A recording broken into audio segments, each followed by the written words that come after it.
ಬಾಲಿವುಡ್ನಲ್ಲಿ ಸಿಕಂದರ್ ಆಯ್ತು, ಈಗ ದುರಂದರ್ ಹಾವಳಿ ಶುರು ಆಗಿದೆ. ಫಸ್ಟ್ ಲುಕ್ ಅಂತ ಹೇಳ್ತಾರೆ, ಆದ್ರೆ ಇದು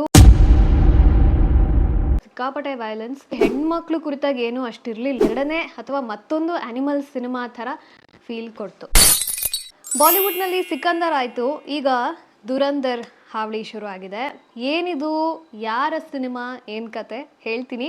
ವಿಡಿಯೋನ ಕಂಪ್ಲೀಟ್ ಆಗಿ ನೋಡಿ. ಹಾಯ್ ಹಲೋ ಎಲ್ರಿಗೂ ನಮಸ್ಕಾರ, ನಾನು ನಿಮ್ಮ ನವ್ಯ ಶೆಟ್ಟಿ. ಆ್ಯಂಡ್ ಇನ್ನೂ ನೀವು ನನ್ನ ಚಾನಲ್ಗೆ ಸಬ್ಸ್ಕ್ರೈಬ್ ಆಗಿಲ್ಲ ಅಂದರೆ ಸಬ್ಸ್ಕ್ರೈಬ್ ಬಟನ್ ಮೇಲೆ ಕ್ಲಿಕ್ ಮಾಡಿ ಆ್ಯಂಡ್ ಬೆಲ್ ಐಕಾನ್ ಮೇಲೂ ಕೂಡ ಕ್ಲಿಕ್ ಮಾಡಿ.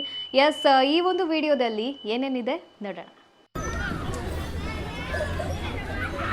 ರಣವೀರ್ ಸಿಂಗ್ ಅವರ ಹುಟ್ಟುಹಬ್ಬ ಜುಲೈ 6ನೇ ತಾರೀಕು. ಸೊ ಅವರ ಬರ್ತ್ಡೇ ಪ್ರಯುಕ್ತ ಅವರ ನೆಕ್ಸ್ಟ್ ಸಿನಿಮಾದ ಒಂದು ಝಲಕ್ ಬರುತ್ತೆ.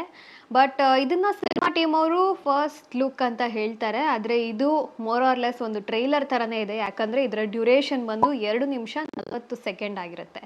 ಸಿನಿಮಾದ ಹೆಸರು ದುರಂದರ್. ಇದನ್ನ ಡೈರೆಕ್ಟ್ ಮಾಡಿರುವಂಥದ್ದು ಆದಿತ್ಯ ದರ್ ಅವರು. ಸೊ ಆದಿತ್ಯ ದರ್ ಅವರ ಬಗ್ಗೆ ಹೇಳಬೇಕಂದ್ರೆ ಅವರು ಮೊದಲನೇ ನಿರ್ದೇಶನದ ಸಿನಿಮಾದಲ್ಲೇ ಸೂಪರ್ ಡೂಪರ್ ಹಿಟ್ ಕಂಡಂಥವ್ರು. ಯಾಕಂದರೆ ಉರಿ ಸಿನಿಮಾದ ಬಗ್ಗೆ ತಮ್ಮೆಲ್ರಿಗೂ ಗೊತ್ತು. ಆ ಸೂಪರ್ ಬ್ಲಾಕ್ ಬಸ್ಟರ್ ಸಿನಿಮಾವನ್ನು, ಅದ್ಭುತವಾದಂಥ ಸಿನಿಮಾವನ್ನು ನೀಡಿದಂತಹ ನಿರ್ದೇಶಕರು ಆದಿತ್ಯ ದರ್ ಅವರು.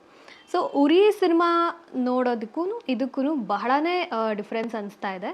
ದುರಂದರ್ ಸಿನಿಮಾ ಈ ಒಂದು ಫಸ್ಟ್ ಲುಕ್ ಏನಿತ್ತು ಅದನ್ನು ನೋಡಿದ ತಕ್ಷಣ ಪರ್ಸ್ನಲಿ ನನ್ನ ಒಪಿನಿಯನ್ ಏನಾಗಿತ್ತು ಅಂದರೆ ಆ್ಯನಿಮಲ್ ಸಿನಿಮಾವನ್ನು ತುಂಬಾ ನೆನ್ಪು ಮಾಡಿಸುತ್ತೆ ಅಂತ ಅನಿಸ್ತು. ಈಗಿನ ಸಿನಿಮಾ ಟ್ರೆಂಡು ಅಥವಾ ಸಿನಿಮಾ ಪ್ರಿಯರೇ ಹಾಕಿದ್ದೋ ಅಥವಾ ಸಿನಿಮಾ ಮೇಕರ್ಸ್ ಹಾಗಾಗೋಗಿದ್ದಾರೋ ಗೊತ್ತಿಲ್ಲ. ಸಿಕ್ಕಾಪಟ್ಟೆ ವೈಲೆನ್ಸ್, ಸಿಕ್ಕಾಪಟ್ಟೆ ಆ್ಯಕ್ಷನ್ ಫೈನ್, ಬಟ್ ವೈಲೆನ್ಸ್ ಅಂತ ಎಲ್ಲದರಲ್ಲೂ ವೈಲೆನ್ಸೇ ನೋಡ್ತಾ ಇದ್ದೀವಿ.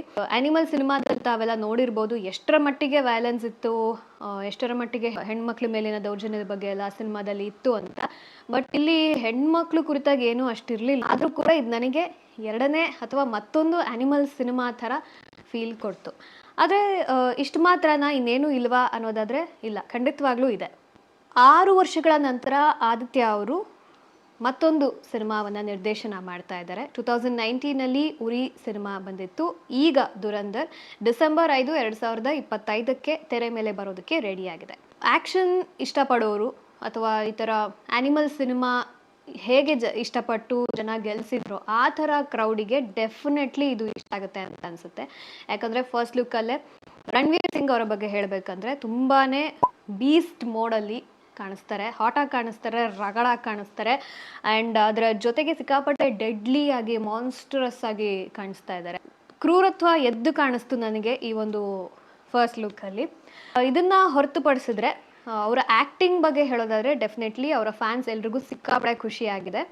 ಯಾಕಂದರೆ ರೀಸೆಂಟಾಗಿ ಅವರ ಪ್ರೀವಿಯಸ್ ಸಿನಿಮಾದಲ್ಲಿ ಅವರ ಪರ್ಫಾರ್ಮೆನ್ಸ್ ಅಂತ ಎಲ್ಲೂ ನೋಡಿರಲಿಲ್ಲ. ಪ್ರೀವಿಯಸ್ ಸಿನಿಮಾ 2023ರಲ್ಲಿ ರಾಕಿ ಔರ್ ರಾಣಿ ಕಿ ಪ್ರೇಮ್ ಕಹಾನಿ, ಆ ಸಿನಿಮಾದಲ್ಲಿ ತುಂಬ ಅದ್ಭುತವಾದಂಥ ಅವರ ಪರ್ಫಾರ್ಮೆನ್ಸ್ಗೆ ಎಲ್ಲೂ ಪ್ಲ್ಯಾಟ್ಫಾರ್ಮ್ ಇರಲಿಲ್ಲ ಅಂತ ನನಗನ್ಸಿತ್ತು. ಸೊ ಅದಾದ ಮೇಲೆ ಅವರು ಒಂದು ಕ್ಯಾಮಿಯೋ ಮಾಡ್ತಾರೆ, ಸಿಂಬಾ ಅನ್ನೋ ಪಾತ್ರವನ್ನು, ಸಿಂಗಮ್ ಅಗೇನ್ ಅನ್ನೋ ಒಂದು ಸಿನಿಮಾದಲ್ಲಿ.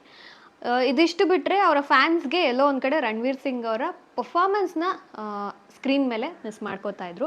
ಅವರೆಲ್ರಿಗೂ ಡೆಫಿನೆಟ್ಲಿ ಒಂದು ಹಬ್ಬ ಆಗುತ್ತೆ ಈ ಸಿನಿಮಾ ಅಂತ ನನಗನ್ಸುತ್ತೆ. ಯೂಶಲಿ ಯಾವುದೇ ಒಂದು ಸಿನಿಮಾದ ಫಸ್ಟ್ ಲುಕ್ ಆಗಿರಲಿ, ಟೀಸರ್ ಆಗಿರಲಿ, ಟ್ರೈಲರ್ ಆಗಿರಲಿ, ಅಲ್ಲಿ ಜಾಸ್ತಿ ಹೈಲೈಟ್ ಆಗುವಂಥದ್ದು ಹೀರೋ ಆಗಿರ್ತಾರೆ.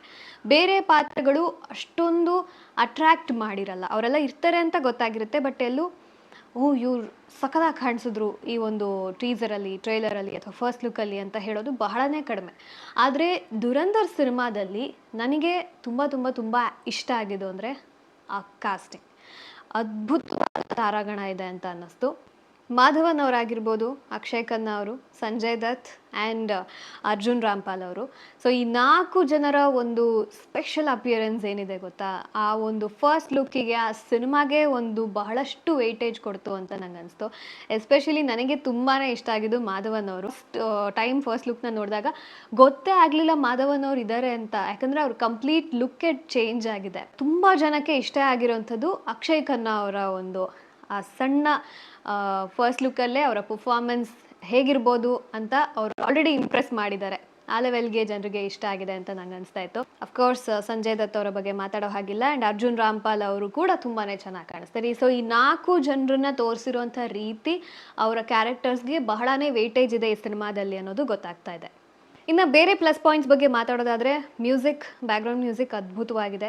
Editing, camera work and complete action ಬಗ್ಗೆ ಅಂತೂ ಮಾತಾಡೋದಕ್ಕೆ ಆಗಲ್ಲ, ಅಷ್ಟು ಚೆನ್ನಾಗಿ ಮೂಡಿ ಬಂದಿದೆ ಅಂತ ಅನಿಸ್ತಾ ಇದೆ. ಆ್ಯಂಡ್ ಪ್ರತಿಯೊಂದು ಕ್ಯಾರೆಕ್ಟರ್ನ ತೋರಿಸಿರೋಂಥ ರೀತಿ, ಪ್ರತಿಯೊಂದು ಕ್ಯಾರೆಕ್ಟರ್ನ ಡಿಸೈನ್ ಮಾಡಿರೋಂಥ ರೀತಿ, ಅವ್ರಗಳ ಲುಕ್ಸ್ ಆಗಿರ್ಬೋದು ತುಂಬಾ ಡಿಫ್ರೆಂಟ್ ಆಗಿದೆ. ಇದು ನನಗೆ ತುಂಬ ಇಷ್ಟ ಆಯಿತು. ಜ್ಯೋತಿ ದೇಶಪಾಂಡೆ ಹಾಗೂ ಲೋಕೇಶ್ ಧರ್ ಇವರಿಬ್ಬರ ಒಂದು ಪ್ರೊಡಕ್ಷನಲ್ಲಿ ಈ ಸಿನಿಮಾ ಮೂಡಿ ಬರ್ತಾ ಇದೆ. ಇದರಲ್ಲಿ ಒಂದು ಸ್ವೀಟ್ ಕ್ಯಾರೆಕ್ಟರ್ ಥರ ಅನಿಸೋದು ಅಂತಂದರೆ ಆ ಫೀಮೇಲ್ ಲೀಡ್ ಕ್ಯಾರೆಕ್ಟರ್ನಲ್ಲಿ ನಮಗೆ ತಮಿಳು ನಟಿ ಸಾರಾ ಅರ್ಜುನ್ ಅವರು ಕಾಣಿಸ್ತಾರೆ. ಸೊ ಅದು ಕೂಡ ಒಂಥರ ಸ್ಪೆಷಲ್ ಫೀಲ್ ಕೊಡ್ತು ಆ ಒಂದು ಫಸ್ಟ್ ಲುಕ್ಕಲ್ಲಿ ಅಂತ ಅನಿಸ್ತು. ಇದೆಲ್ಲ ಹೊರತುಪಡಿಸಿ ತುಂಬ ರಕ್ತಸಿಕ್ತವಾಗಿದೆ, ತುಂಬ ಡೆಡ್ಲಿ ಆಗಿದೆ, ತುಂಬ ಕ್ರೂರತ್ವ ಇದೆ ಈ ಒಂದು ಫಸ್ಟ್ ಲುಕ್ಕಲ್ಲಿ ಅನ್ನೋದನ್ನು ಹೊರತುಪಡಿಸಿದ್ರೆ ಮತ್ತೊಂದು ವಿಷಯ ಏನು ಇಂಟ್ರೆಸ್ಟಿಂಗ್ ಅಂತ ಅನಿಸೋದು ಅಂತಂದರೆ, ಈ ಸಿನಿಮಾ ಒಂದು ಸತ್ಯ ಕತೆ ಅನ್ನುವಂಥದ್ದು ಎಲ್ಲ ಕಡೆ ವಿಷಯ ಹೋಗ್ತಾ ಇದೆ. ಇದು ರಾ ಏಜೆಂಟ್ ಒಬ್ಬರ ಒಂದು ಟ್ರೂ ಸ್ಟೋರಿ ಅನ್ನುವಂಥದ್ದು ಬಹಳಷ್ಟು ಕಡೆ ಸುದ್ದಿ ಆಗ್ತಾ ಇದೆ. ಹೌದಾ ಇಲ್ವಾ ಅದು ಗೊತ್ತಿಲ್ಲ, ಸಿನಿಮಾ ಬಂದಾದ್ಮೇಲೆ ನಮಗೆ ಗೊತ್ತಾಗಬೇಕು. ಆ್ಯಂಡ್ ಕಂಪ್ಲೀಟಾಗಿ ಸಿನಿಮಾ ಟೀಮ್ ಕೂಡ ಅದ್ರ ಬಗ್ಗೆ ಏನೂ ಹೇಳಿಲ್ಲ. ಸೊ ಹಾಗಾಗಿ ಇದು ರಾ ಟೀಮಲ್ಲಿ ಇರೋವಂಥ ಒಬ್ರಿಗೆ ಸಂಬಂಧಪಟ್ಟಿರುವಂಥ ಸತ್ಯಕತೆ ಆಗಿದ್ದರೆ ನಿಜವಾಗ್ಲೂ ಮತ್ತಷ್ಟು ಖುಷಿ ಆ್ಯಂಡ್ ಮತ್ತಷ್ಟು ಇಂಟ್ರೆಸ್ಟ್ ಡೆಫಿನೆಟ್ಲಿ ಬರುತ್ತೆ. ಮಿಸ್ಟ್ರಿ ಇದೆ, ಇಲ್ಲಿ ಆ್ಯಕ್ಷನ್ ಇದೆ ಆ್ಯಂಡ್ ರಗಡ್ನೆಸ್ ಇದೆ, ತುಂಬಾ ಅದ್ಭುತವಾದಂಥ ತಾರಾಗಣ ಇದೆ. ಸೊ ಇದೆಲ್ಲದನ್ನು ಹೊರತುಪಡಿಸಿದ್ರೆ ಆ್ಯಕ್ಷನ್ ನಾನ್ಗೆ ಮೇ ಬಿ ಇದು ಸ್ವಲ್ಪ ಹಿಂಸೆ ಅನಿಸ್ಬೋದು. ಅಂದರೆ ಫಸ್ಟ್ ಲುಕ್ ನೋಡಿದ ತಕ್ಷಣ ಇಷ್ಟೊಂದು ಕ್ರೂಯಲ್ಟಿ ಇದೆ, ಇಷ್ಟೊಂದು ಆ್ಯಕ್ಷನ್ ಇದೆ ಅಂತ. ಬಟ್ ಇಷ್ಟಪಡೋರಿಗೆ ಡೆಫಿನೆಟ್ಲಿ ಸೂಪರ್ ಆಗಿದೆ ಅಂತ ಅನಿಸ್ಬೋದು. ಗೊತ್ತಿಲ್ಲ, ಇದು ಆ್ಯನಿಮಲ್ ಸಿನಿಮಾ ಥರನೇ ಬಹಳಷ್ಟು ಕಲೆಕ್ಷನ್ಸ್ ಮಾಡಿ ಬ್ಲಾಕ್ ಬಸ್ಟರ್ ಹಿಟ್ ಆಗುತ್ತಾ, ಅಥವಾ ಮತ್ತೊಂದು ಆ್ಯನಿಮಲ್ ಸಿನಿಮಾ ಆಗುತ್ತಾ, ಅಥವಾ ತನ್ನದೇ ಆದಂಥ ಒಂದು ಜಾಗವನ್ನು ಬಾಲಿವುಡ್ ಹಿಸ್ಟ್ರಿನಲ್ಲಿ ಬರೆಯುತ್ತಾ ನೋಡಬೇಕು. ಸೊ ಇದಿಷ್ಟು ನನಗೆ ದುರಂಧರ್ ಸಿನಿಮಾದ ಬಗ್ಗೆ ಅನಿಸಿದ್ದು. ನೀವು ಕೂಡ ಆ ಒಂದು ಫಸ್ಟ್ ಲುಕ್ನ ನೋಡಿದರೆ ಹೇಗನ್ನಿಸ್ತು ಅನ್ನೋದನ್ನು ಕಾಮೆಂಟ್ ಸೆಕ್ಷನಲ್ಲಿ ತಿಳಿಸಿ.